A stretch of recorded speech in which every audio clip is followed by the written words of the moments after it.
বাঁধাকপি ভাজা তো এর আগে আপনারা অনেকবার খেয়েছেন, তবে আজকে একটা স্পেশাল মশলা আপনাদের সাথে শেয়ার করব। খুবই সিম্পল একটা মশলা, তবে এই মশলাটা ইউজ করার কারণে আপনার বাঁধাকপি ভাজির টেস্টটা হবে অসাধারণ, আর খুব সহজেই মশলাটা তৈরি করে নিতে পারবেন। আশা করছি আপনাদের ভালো লাগবে। এরকম আরও সব ঘরোয়া রেসিপি পেতে আমার চ্যানেলটি সাবস্ক্রাইব করে রাখতে পারেন। তো প্রথমে আমি চুলায় একটা প্যান বসিয়ে দিয়েছি। প্যানটাকে হালকা একটু গরম করে নিয়ে এতে দিয়ে দিয়েছি গোটা গরম মশলা, এক টুকরো দারচিনি, এলাচ আর একটু লবঙ্গ, সাথে দিয়ে দিয়েছি সামান্য একটু জিরা। এখানে আমি 1 চামচ মতো দিয়েছি।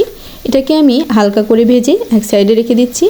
তারপর ওই একই কড়াইতে আমি কেটে রাখা বাঁধাকপিগুলো দিয়ে দিচ্ছি। বাঁধাকপিটাকে আমি সামান্য একটু লবণ আর একটু হলুদ দিয়ে খুব ভালো করে ভাপিয়ে নেব।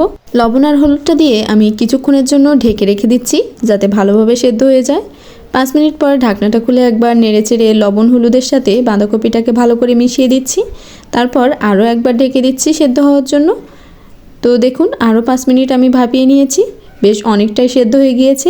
এবার চুলা থেকে নামিয়ে আমি কড়াইতে আরও কিছুটা তেল দিয়ে দিচ্ছি। তারপর তার ভিতরে দিয়ে দিচ্ছি কেটে রাখা আলুগুলোকে একটু ছোট ছোট করে কেটে নিয়েছি, যাতে খুব তাড়াতাড়ি সেদ্ধ হয়ে যায় আর খেতেও ভালো লাগবে।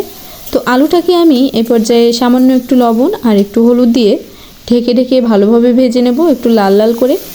তো 5 মিনিট পর আলুগুলোও কিন্তু ভালোভাবে সেদ্ধ হয়ে গিয়েছে আর পুরোপুরি ভাজাও হয়ে গিয়েছে। তো আলুগুলোকেও এবার আমি নামিয়ে রেখে দিচ্ছি। তারপর কড়াইতে আরও একটু তেল দিয়ে দিচ্ছি। তেলটা গরম হয়ে গেলে এর ভিতর ফোড়ন হিসেবে দিয়ে দিচ্ছি একটা তেজপাতা আর একটু শুকনো মরিচ, সাথে দিয়ে দিচ্ছি একটা বড় সাইজের পেঁয়াজ কুচি। তারপর এখানে সমস্ত বাটা মশলাগুলোকেও দিয়ে দেবো। প্রথমে দিয়ে দিচ্ছি আদা রসুন বাটা, তারপর দিলাম জিরা বাটা আর পরিমাণ মতো একটু শুকনো মরিচ বাটা।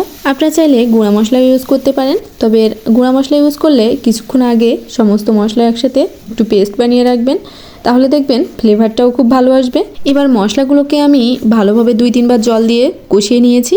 তারপর যে ভাপিয়ে রাখা বাঁধাকপিগুলো ছিল সেগুলোও এখানে দিয়ে দিচ্ছি, সাথে আলুগুলোকেও দিয়ে দিয়েছি।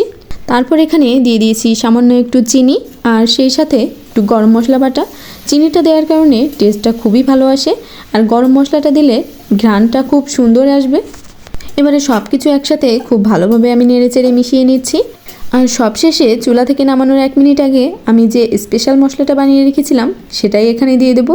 তো এই রান্নার সিক্রেট কিন্তু এটাই, যদি এই মশলাটা দেওয়া হয় তাহলে রান্নার টেস্টটা দ্বিগুণ হয়ে যাবে। বাঁধাকপির কিন্তু নিজস্ব একটা ঘ্রাণ আছে, আর এই মশলাটা দেওয়ার কারণে সেটা আর ফিল হবে না, একটা সুন্দর ঘ্রাণ আসবে এখান থেকে। তো আমার রান্নাটা কিন্তু এ পর্যায়ে একেবারেই কমপ্লিট। আমি এবার নামিয়ে সার্ভ করে নেব। তো আজকের রেসিপিটা আপনার কাছে কেমন লাগলো অবশ্যই আমাকে কমেন্টে জানাতে ভুলবেন না। আর নেক্সট কোনো এরকম সিম্পল রেসিপির রিকোয়েস্ট থাকলে সেটাও আমাকে কমেন্টে জানাতে পারেন। তো দেখা হবে পরবর্তীতে নতুন কোনো রেসিপি নিয়ে। সেই পর্যন্ত সবাই ভালো থাকবেন, সুস্থ থাকবেন। আজকের মতো এখানেই বিদায় নিচ্ছি।